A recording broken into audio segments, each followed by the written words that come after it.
Hello, good morning. तो कैसे हैं आप सब? प्रियंका के न्यू ब्लॉग में दिल से स्वागत है। तो सुबह 5:30 बजे का टाइम है और मैं भी चाय पी रही हूँ। और इसके पहले ना मैं किचन में काम कर रही थी, क्योंकि बच्चों के लिए ना सुबह उठना पड़ता है। तो मैं भी ना किचन में आलू और गोभी की सूखी सब्ज़ी बनाई हूँ टिफ़िन के लिए, और साथ में मैं पराठा बनाऊँगी। तो ना मुझे बहुत तेज़ से नींद आ रही थी, तो मैंने कहा पहले मैं चाय पी लेती हूँ, इसके बाद मैं काम में स्टार्ट करती हूँ। बेबी तो मेरे साथ 5 बजे जग गया था, पर वो ना 5:30 बजे सो गया। तो फिर मैं नीचे आके चुपचाप आराम से किचन में काम करने लगी कि अगर बेबी साथ में रहता है ना नीचे, तो मतलब काम करने में मुझे दिक्कत होती है। और या तो फिर मैं उसको टीवी चालू कर देती तो बैठा रहता है कुछ देर के लिए, नहीं तो अगर टीवी भी देखेगा तो मम्मा बैठे तब वो टीवी देखता है, मतलब 1 मिनट मेरे बगैर नहीं रह सकता है। तो अभी ना सुबह भी सो रही है और बेबी भी सो रहा है, और मैं ना किचन में आके काम कर रही हूँ, क्योंकि अगर जल्दी जग जाओ ना तो टाइम से चीज़ें हो भी जाती हैं। अगर लेट हो गया तो कसम से यार चीज़ें सब लेट। तो मेरा यही होता है कि जैसे तैसे करके बच्चे को कहीं पे भिड़ा के फिर काम करना। क्योंकि आज हुआ क्या था ना कि बेबी रात में ना उसको अचानक से तबीयत ख़राब हो गई थी, पता नहीं क्यों उल्टी किया था, इस वजह से ना बहुत ज़्यादा मैं डिस्टर्ब हो गई थी। और फिर एक तो वो नहीं सो रहा था, रो रहा था, इसलिए मैं सही से सो नहीं पाई थी। तो फिर मुझे ये था कि ना सुबह मेरी नींद नहीं खुलेगी, पर पता नहीं कैसे 5 बजे नींद खुल गई।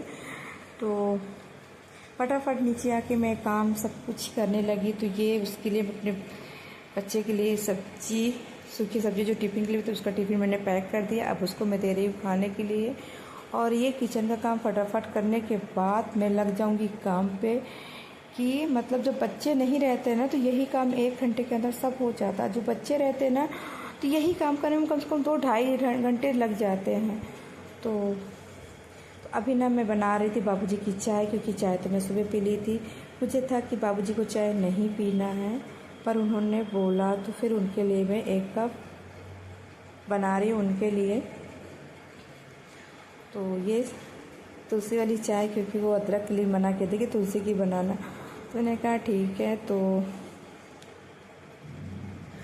यहाँ पे थोड़ी सी, क्योंकि उन्होंने बोला था, शक्कर तो नहीं खाते हैं, पर उन्होंने बोला था तो मैंने कहा ठीक है। तो ये बाबूजी की चाय बनके रेडी हो गई है। तो मैं दे के अब मैं घर में साफ़ सफाई में लग जाती हूँ, क्योंकि सुबह का ना आज स्कूल है, उसका पेपर है। तो मुझे था कि जब तक सुबह सो रही तब फिर सुबह और बेबी, तो मैं काम कर, अगर सुबह टाइम से जग जाएगी तो मैं उसको थोड़ा सा पोएम उसकी रिपीट करवा देती हूँ, क्योंकि बच्चे हैं ना भूल जाते हैं। तो वही है। तो मैंने घर की साफ़ सफाई कर ली। और सुबह का जो टाइम होता है ना बहुत भाग दौड़ होता है यार, इतने काम पता नहीं कहाँ से आ जाते हैं कि समझ में ही नहीं आते हैं कि मतलब काम हमने कितने किए और कितने अभी शेष हैं।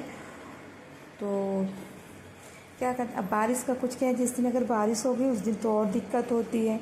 और आज ना रात भी थोड़ी बारिश हुई थी, तो बाहर काफ़ी गंदा है। तो आज ना काफ़ी टाइम लगने वाला है। दिन में तो लगता है कि बारिश नहीं होगी, पर रात में अचानक से हो जाती है। तो मेरा पूरा टाइम ना घर के कामों में जो बचा, तो फिर बच्चों के काम पे निकल जाता है। तो सब कुछ हो गया है, यहाँ तक कि मैंने ना सुबह का टिफ़िन भी रेडी कर दिया। और सुबह जस्ट अभी सो के जगी, तो मैंने उसको बोला कि चलो होमवर्क, मैं आपको ना वो स्कूल का थोड़ा सा ना पोएम याद करवा दी, क्योंकि आज लास्ट पेपर है, थोड़ा सा शांति मिलेगी। क्योंकि मैं बच्चे को ना बोलती रहती थी कि भैया पढ़ लो पढ़ लो। तो मुझे भी थोड़ा सा सुकून मिलेगा, बच्चे को भी थोड़ा सुकून मिल जाएगा पेपर ख़त्म होने के बाद। तो आज उसका ना इंग्लिश राइम का पेपर है, लास्ट पेपर है। तो बस उसको याद है, मैं ना उसका थोड़ा सा रिवीजन कर रही थी। एक बार मैं बोलती थी, एक बार शुभी बोलती थी। इस तरह मैं उसको मतलब जो भी थोड़ा बहुत कहीं कहीं भूल जाता था, उसको 5-6 पोएम याद करना था, हिंदी की और इंग्लिश की। तो लगभग उसको उसमें से तो मतलब 5-6 नहीं याद है, पर 3-3 4-4 पोएम उसको हिंदी और इंग्लिश की याद है। तो मतलब उसको, उसे भी खुशी है कि मुझे सारी चीज़ें आ रही हैं। और अभी ना बेबी को मैंने भेज दिया बाहर खेलने के लिए, क्योंकि नहीं तो वो फिर वो परेशान करता है, सुबह को बिल्कुल भी पढ़ने नहीं देता है। तो तभी हो पाता है जब बच्चा कहीं बाहर चला गया है। जैसे भी हो एक साथ तो नहीं मैं मैनेज कर पाती हूँ कि वो करता क्या, बैठ जाएगा बुक में और वो ना उसकी सारी बुक सुबह की एक बार फाड़ चुका है। तो फिर वो रोती है, परेशान होती है ना, तो थोड़ा सा उससे मुझे अलग रखना पड़ता है। तो अब मैं सुबह को रेडी करके स्कूल भेजूँगी, क्योंकि अब वो ना स्कूल जाएगी। फिर मैं स्कूल भेजने के बाद बेबी का काम करूँगी। अभी मैंने उसको कुछ भी नहीं खिलाया, बस सुबह जब जगह लेट जगह है और खेलने में लग गया, तो सुबह के बाद मैं उस बेबी के काम पे लग जाऊँगी, क्योंकि हम लोगों के काम ना ख़त्म ही नहीं होते हैं, इतने सारे काम बढ़ जाते हैं। या फिर होता है क्या है कि काम ही क्या थे हमें करना पड़ता तो हमें पता होता है। इसका तो आपको याद है, इंग्लिश का काम कौन सा है? सुनाओ ये वाला।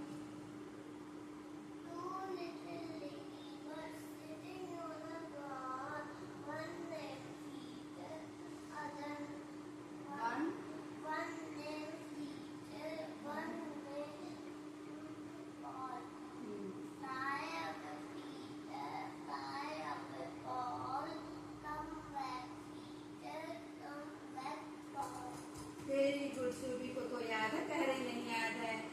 और कौन सी पोएम है सुननी है मैम को? और ये वाली रेनबो वाली आती है, सुनो।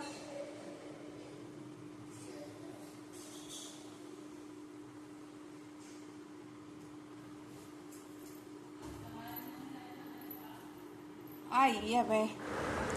तो मैं बेबी को सुला के आ गई हूँ किचन पे।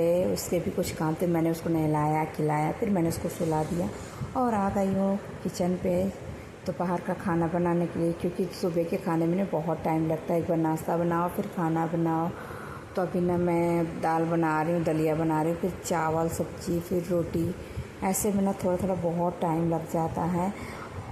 और फिर मतलब एक बच्चा सो गया, 1 घंटे बाद सुबह मतलब आने वाली, फिर उसके काम बढ़ने में मतलब मुझे आराम करने के लिए टाइम बिल्कुल भी नहीं मिलता है, क्योंकि एक बच्चे का काम ख़त्म हो गया तो दूसरे बच्चे के काम मेरे सामने आ जाते हैं। तो अभी फ़िलहाल मैं खाना बना रही हूँ, फटाफट खाना बना रही हूँ, क्योंकि मैंने अभी सुबह से कुछ भी नहीं खाया है। सब लोगों ने तो एक बार नाश्ता कर लिया है, मैं सिर्फ सुबह 1 कप चाय पी थी, तो मुझे लगी ज़ोर से भूख, तो मैं सोची चलो पहले खाना बना लेते, इसके बाद में कुछ और देखती हूँ, कहीं अगर शोर शराबा हो सकता है बेबी जग जाए। नहीं, वैसे मैं बहुत धीमे धीमे काम कर रही हूँ कि मतलब आवाज़ मेरे रूम तक ना जाए कि बच्चा जगे।